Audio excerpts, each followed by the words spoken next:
Hello, Internet, and welcome to my live reaction for Black Butler, chapter 168.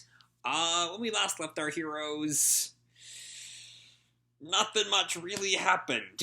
Ron Mao got tranquilized in the flashback, and then she woke up in the present because the opium of the opium den is much more potent than Jane's tranquilizer, and that was a whole chapter. So let's jump right on into chapter 168. The butler verifying. Our picture here is Mei Rin in front of Ciel and Sebastian. Just there. How is a deployed maid doing at her workplace? And so we open right where we left off, with Ron Mao still having Jane in that chokehold. But then Jane grabs Ron Mao by the legs, it looks like, that are kind of grappling around Jane's chest, and slams her to the ground in a judo throw. Ron Mao gets the breath thrown out of her. Mei Rin points the gun at Jane, and just then, Jane surrenders? I quit. And Mei Rin is understandably shocked. Huh? As a rule, I do provide services I'm not compensated for. I thought you were the same, but it looks like I was wrong. You don't weigh life and money against each other. It's unwise for me to fight someone like you. I admit defeat. I'll have the Baron relieve me of my duties. So I'm not entirely following what she's getting at. She does provide services she's not compensated for. So it was I don't provide services I'm not compensated for. Then it would be she's not being compensated to fight someone as strong as Mei Rin and Ron Mao. And so she's checking out. But then, I don't know. I'm not quite tracking her motivation here. And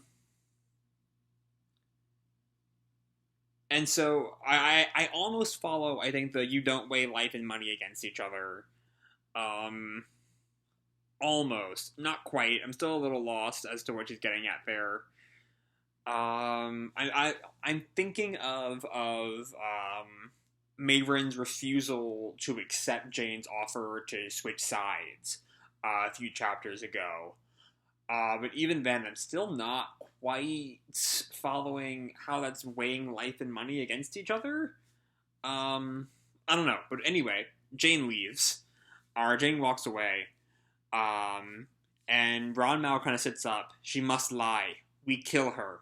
And Mei Rin stops her. Wait. Our mission is to cut off the enemy's lifelines. That's all that it is. We don't need to kill Jane if she has no will to fight. And Jane responds, will to fight? I was simply using my skills as hired by the Baron. Were you hired for your nursing skills, or your killing skills? I have killed people, but I've never saved anyone. If you'll let me go, I'll tell you what I know about this manor.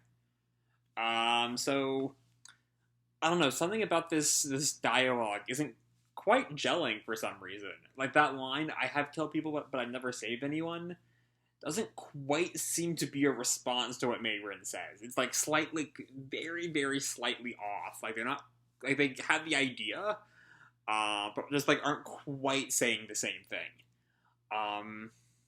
Especially because I thought she was a maid, not a nurse. So I don't know why nursing skills would have ever been there in the first place. But anyway, if you let me go, I'll tell you what I know about this manor. And Mei Rin pauses before asking, what are you? I'm merely a security guard and maid for hire. When I came here, there were already several maids sleeping in this basement. My job was to dress up as a maid and keep watch inside and outside the manor, so no one found out what was happening here. Baron Heathfield the Lecher paid unbelievably well. The job was so easy I could do it in my sleep. That was until you two came here. So yeah, she was just kind of, a security guard, but she didn't actually have to do much, because there wasn't really any threats. Until, Mei Rin and Ron Mao arrive as threats. And so Mei Rin asks, then, you aren't involved with a blood collecting operation? No, I don't even know why they're collecting blood.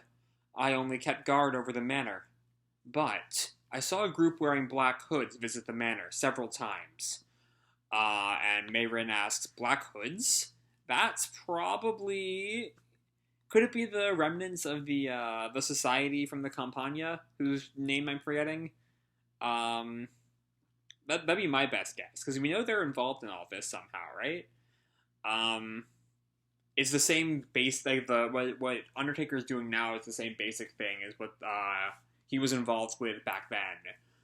Anyway, Abby the housekeeper showed them to the basement late at night.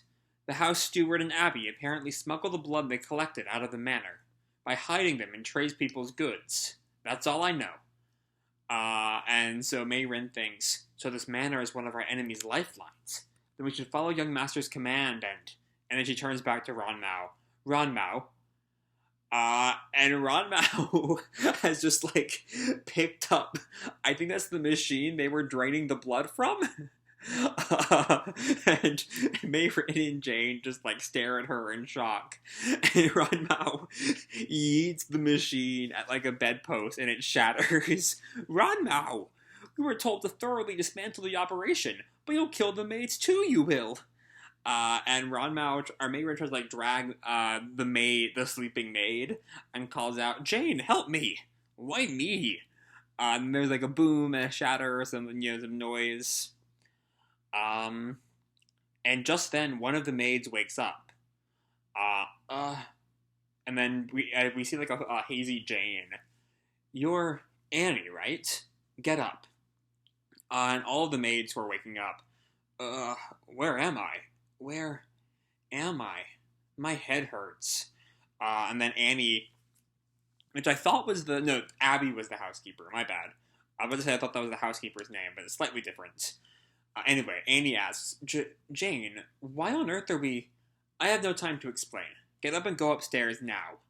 Otherwise, and she points to probably Ronmao, a savage beast may assault you. Huh? And we see Ronmao in, like... who has just demolished all the beds, and looks back at them with, like, glowing eyes, and all of the newly awakened maids scream, and Ronmao just kind of looks at all of the devastation she's caused, and Mayrin walks back in. Ronmao, you find blood? Yes. I disposed of all the blood that was in storage, I did. And we see the room where she just came out of is, like, covered in spilled blood now. And then Mayrin puts her glasses back on. Now we will also have Baron relieve us of our duties, we will. To be continued. So with that, we are finally done with the Ronmao portion of this portion of the arc. Which seems to be a major step forward. Unless, as I worried about previously, we were going to have a section this long for, like, every, like, there's, like, a bunch of groups from team RCL going out and dealing with Undertaker and Real CL's supply chains or whatever. And if we spend a year on each of those, I think we've been been with Ron now for like a year now, or Mayrin for like a year now, right? Unless I'm mistaken. I feel like it's been a year since we got to Heathfield's Manor. So hopefully we don't spend that much time with like every single one of these guys, because it's just too much. It's been too damn long. Yeah, it's been like over a year since we started dealing with Heathfield. So hopefully this is the fact that we're done with the Heathfield. Hopefully we are done with the Heathfield mini arc, and we will not be.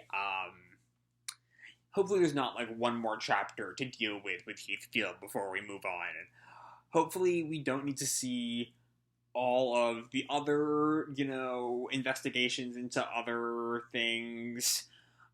Just because, like, come on. We've been in Blue Cult for 5 years? I think I was a senior in high school when Blue Cult started. and I graduated college and we're still in fucking blue cults. It's just like, come on. And I'm being kind of negative right now, just on the arc as a whole. But honestly, this is a pretty fun chapter. As much as Jane's surrender is kind of weird, I never quite follow why she gives up. Unless it's like maybe it's she took the job because it was easy, and now that it's like she's actually threatened, she has no interest in keeping going with it all. But then she kind of tells Mayrin what she knows, which isn't really much. There's a group wearing black hoods that's probably the Aurora Society, I think they were called. If I'm not mistaken, right? And then we have the scene of Ranmao just like wrecking shit.